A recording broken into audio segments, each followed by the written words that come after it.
Siamo con l'assessore provinciale alle politiche ambientali Paolo Dalla Vecchia. Oggi nel convegno dedicato al 20-20-20 si è parlato appunto di questo progetto molto importante perché coinvolge sia le amministrazioni che le imprese, ma soprattutto i cittadini. Qual è l'impegno specifico da parte delle amministrazioni, che è sicuramente uno tra gli impegni più importanti? È infatti un impegno importantissimo.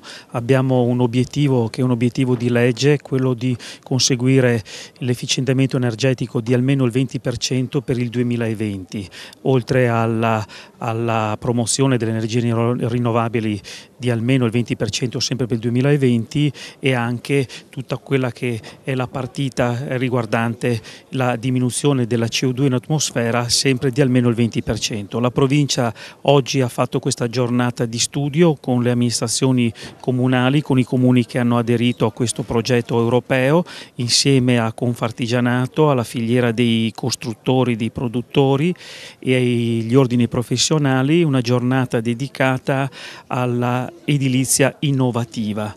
Abbiamo una grande sfida davanti, la bolletta energetica per le famiglie continua ad aumentare, tocca le tasche di tutti i cittadini. È importante adeguare i regolamenti comunali, ma anche e soprattutto spingere su nuove forme edificatorie. Dobbiamo consumare meno territorio e recuperare e riqualificare quello che è esistente, cercando di diminuire la bolletta energetica. Il suo intervento di oggi è stato intitolato "Il futuro è nelle nostre mani". Si è parlato molto di qualità edilizia, ma quali sono concretamente gli strumenti da utilizzare per produrre più energia di quanta ne consumiamo? Prima di tutto va spiegato questo nuovo obiettivo di avere una nuova edilizia, un'edilizia che consuma poco o niente di energia, per cui l'obiettivo europeo è di azzerare il fabbisogno energetico nelle case in meno di 10 anni.